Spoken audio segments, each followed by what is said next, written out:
Hello? Is this the Hauntline Studios? My name is Brody. I'm 31 years old, and I'm calling from Miami. I've never told this story publicly before. My wife thinks I should just forget about it and move on, but I can't. Because even now, I still hear my son talking to him sometimes. And the worst part is, my son says the man is still here. It started about 8 months ago, shortly after we moved into our house. My wife, Emily, and I had been looking for a bigger place for years. Our son, Caleb, had just turned 5, and our apartment was starting to feel way too small. Toys everywhere, no backyard, neighbors complaining about noise, the usual stuff. When we found the house, it almost felt too good to be true. It was a 2-story home just outside town. Quiet neighborhood, big backyard, old oak trees lining the street. The place had that peaceful, small-town feel you see in movies. The house itself was older, built sometime in the late 70s, but it had been renovated recently. New paint, new floors, modern kitchen. The previous owners had moved out of state and wanted to sell quickly, so the price was suspiciously low. I remember joking about it with the realtor. "Did someone die here or something?" She laughed and said no. At the time, it felt like nothing more than a dumb joke. If I had known what I know now, I probably would have walked away right then. The first few weeks after we moved in were normal. Actually, better than normal. Caleb loved the house. He finally had his own room. He'd spend hours playing with his toys or running around the backyard pretending he was exploring the jungle. He was always a pretty imaginative kid, always talking to his toys like they were real people. So when he started talking to someone we couldn't see, we didn't think much about it at first. The first time I noticed it was about 2 weeks after we moved in. It was late afternoon. Emily had taken the car to the grocery store, and I was in the living room putting together some furniture we had just bought. Caleb was upstairs in his room playing. At least, I thought he was playing. But after a few minutes, I realized he wasn't talking like he normally did with his toys. He sounded like he was having a conversation, pausing, listening, responding, like someone was answering him. At first, I just smiled to myself. Kids do that sometimes. But then I heard him say something that made me stop what I was doing. He said, "No, my dad says I'm not allowed to go in the basement." I froze. The basement door was downstairs, near the kitchen. Caleb had only been down there once when we first moved in, and even then, he didn't like it. It was unfinished, dark, and smelled damp. We told him it wasn't a place for kids to play. So hearing him say that while talking to someone, that got my attention. I walked upstairs and stood outside his bedroom door. He was sitting on the floor with his toy dinosaurs facing the corner of the room. But he wasn't looking at the toys.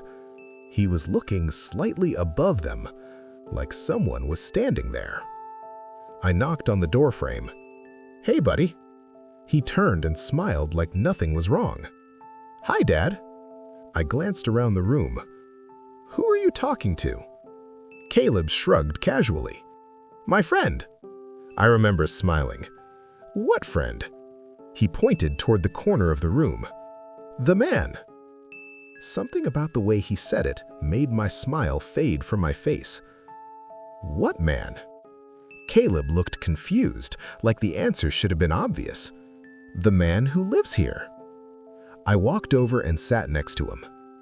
"Caleb, there's nobody there." He looked back at the corner again. "Yes, there is." His voice had that calm certainty kids sometimes have when they believe something completely. I felt a slight chill run down my arms, but I brushed it off. Kids imagine things. Imaginary friends are normal.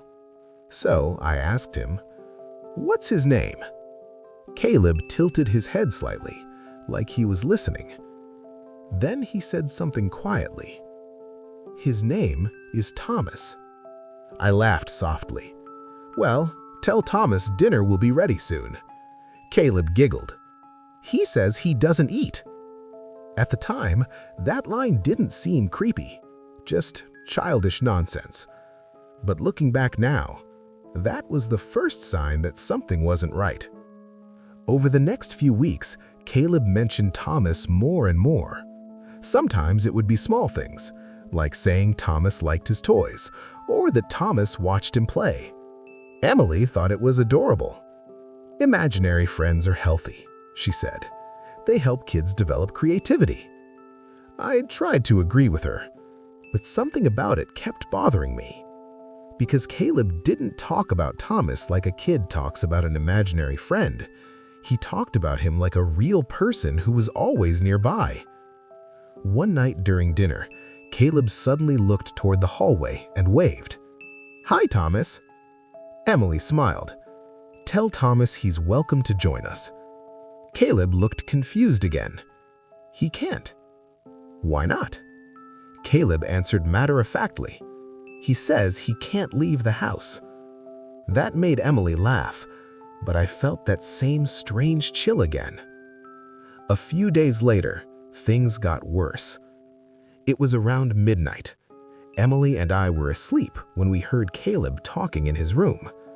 At first, we thought he was having a dream, but when the talking didn't stop, I got up and walked down the hall. His bedroom door was slightly open, and I could hear him clearly.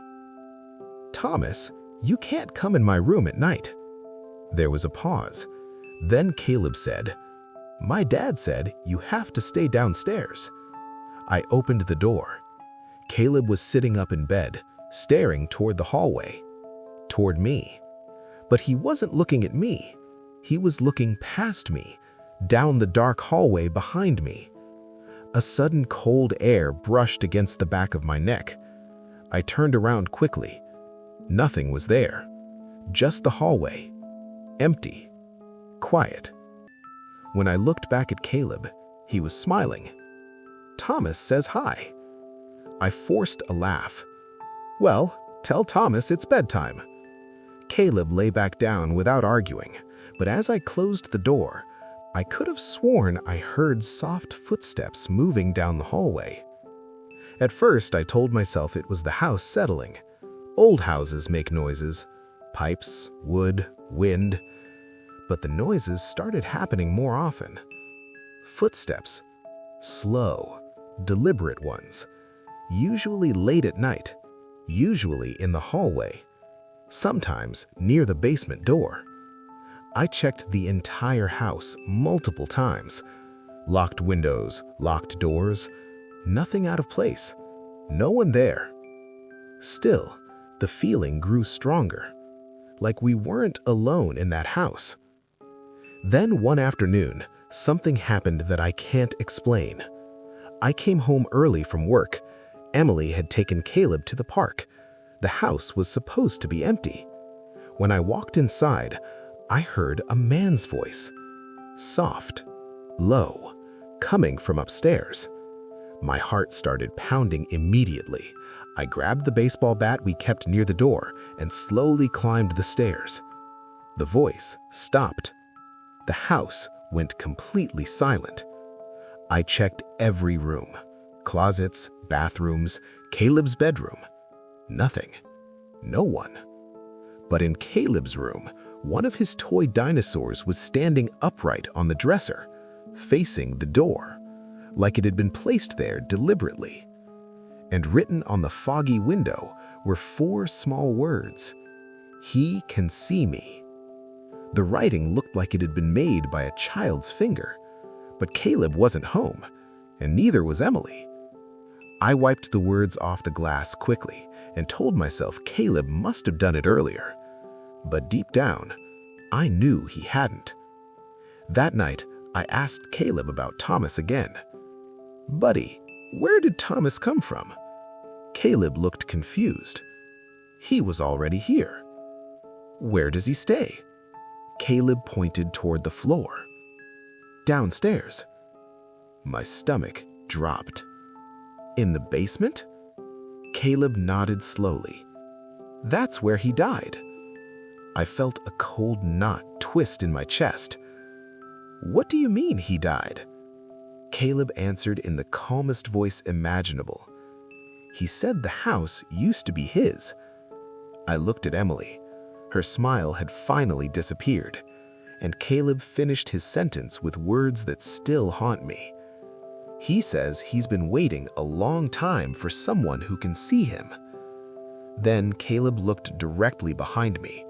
His eyes widened slightly, and he whispered, "Oh, Thomas says he's standing right behind you." When Caleb said those words, "Thomas says he's standing right behind you," my entire body went cold. I didn't want to turn around. Every instinct I had told me not to. But slowly, almost against my will, I looked over my shoulder. There was nothing there. Just the hallway behind me. Empty. Quiet. Still. I forced out a nervous laugh and looked back at Caleb. Very funny, buddy. But Caleb wasn't laughing. He was staring over my shoulder with that same calm expression he always had when he talked about Thomas, like he was looking directly at someone. Emily tried to brush it off. "All right, that's enough scary stories for tonight," she said. "Caleb, bedtime." Caleb nodded and climbed off the couch, but before he walked down the hallway, he turned slightly and said something over his shoulder.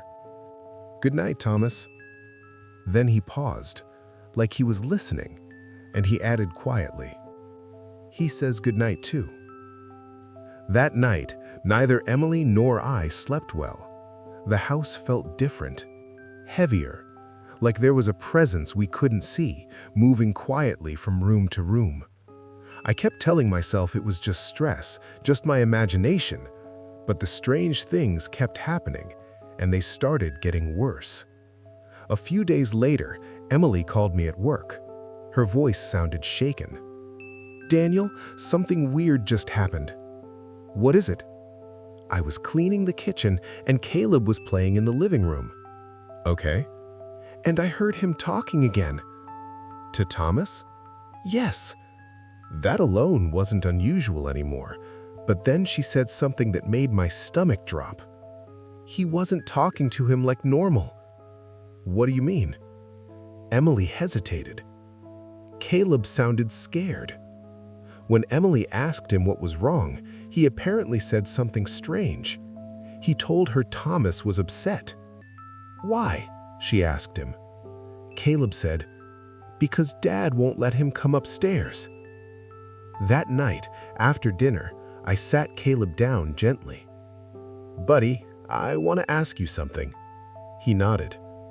"Is Thomas your friend?" "Yes." "Are they nice to you?" "Sometimes." That answer immediately made me uneasy. "What do you mean, sometimes?" Caleb looked down at the floor. "He gets mad when I don't listen." "Listen to what?" Caleb said something that made the hair on the back of my neck stand up.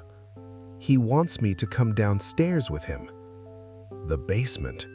I tried to keep my voice calm. "And have you gone down there with him?" Caleb shook his head. "No." "Why not?" He looked up at me. "Because you said not to." For a moment, I felt relieved, but that relief didn't last long because Caleb added one more thing. He says I will soon. That night, I locked the basement door. The door had an old sliding bolt on the outside, something I hadn't really paid attention to before. I slid the bolt firmly into place. Emily thought I was overreacting, but something deep inside me told me I needed to keep that door closed. For the next few nights, things were quiet. Too quiet. Caleb didn't talk about Thomas as much. The house seemed calm again. I started thinking maybe the whole thing was just a strange phase, until the night I woke up at exactly 2:17 a.m. I remember the time clearly because the digital clock on my nightstand was glowing bright red in the dark. 2:17. And that's when I heard it. Footsteps. Slow, heavy, coming from downstairs. I sat up immediately. Emily was still asleep beside me. The footsteps continued, moving slowly across the living room, then toward the hallway, then toward the basement door. A soft metallic sound followed, like something scraping against metal. My stomach twisted. The bolt. Someone or something was touching the bolt. I grabbed the baseball bat again and quietly walked out of the bedroom. The hallway was dark. The house felt strangely cold. When I reached the top of the stairs, I could hear whispering. A low voice. It sounded like a man speaking softly, but I couldn't make out the words. My heart was pounding so hard I could feel it in my ears. I slowly stepped down the stairs. The whispering stopped instantly. The house went silent. When I reached the bottom, I turned on the hallway light. The basement door was closed. The bolt was still in place, but something was wrong, because standing in front of the basement door was Caleb, barefoot, still in his pajamas. He was facing the door, completely still. "Caleb?" I said quietly. He didn't respond. "Caleb?" He turned slowly toward me. His eyes looked half asleep, but his voice sounded calm. "Thomas wants to show me something." A cold wave rushed through my body. "No." I walked quickly toward him and grabbed his shoulders. "You don't go near this door at night, okay?" Caleb frowned slightly. "But he says it's important." "I don't care what he says." That was the first time I had ever spoken about Thomas like he was real. And for some reason, the moment those words left my mouth, the hallway light flickered once, twice, then went completely out. The house fell into darkness. Emily suddenly screamed from upstairs. "Daniel!" I grabbed Caleb's hand and rushed up the stairs. Emily was standing in the hallway outside our bedroom, pale and shaking. "What happened?" I asked. She pointed toward Caleb's room. "The closet door! It slammed open by itself!" We all stood there in silence. Then Caleb whispered something quietly. "He's angry." "Who?" Emily asked. Caleb looked down the hallway. "Thomas." Over the next week, things spiraled completely out of control. The footsteps became constant. Doors would open by themselves. Lights flickered almost every night. And Caleb started sleepwalking. The first time it happened, Emily woke up and realized Caleb wasn't in his bed. We searched the house frantically, and we found him standing in front of the basement door again, just like before, staring at it, waiting. The bolt was still locked, but Caleb was smiling. "He says the door will open soon." That was the moment I decided to look into the history of the house. The next day, I went to the town library. I searched property records, old news articles, anything I could find. And eventually, I found something. A newspaper article from 1983. A man named Thomas Whitaker used to live in our house. He lived there alone. Neighbors described him as quiet, strange, reclusive. And then, one day, he disappeared. The police investigated, but never found him. But what really made my blood run cold was the final line of the article, because one neighbor had told police something disturbing. She said that sometimes, late at night, she heard someone screaming from the basement. I drove home immediately. My hands were shaking the entire time. When I got inside, Emily was in the kitchen. "Where's Caleb?" I asked. "She's upstairs playing." I ran upstairs. Caleb's bedroom door was open, but Caleb wasn't inside. A sudden chill ran through me. Then I heard something, a faint voice coming from downstairs, from the basement. My heart started pounding violently. The basement door. The bolt was gone. The door was slightly open. A thin strip of darkness stretched down into the basement, and I could hear Caleb's voice whispering, "Thomas, it's really dark down here." I ran toward the door. "Caleb!" The whispering stopped. Then I heard another voice, a low, raspy voice, right before the basement door slammed shut, and I swear to God, the voice said one thing. Finally. If you love the slow burn of fear, the stories that creep under your skin, subscribe now. Don't fight the darkness. Let it follow you.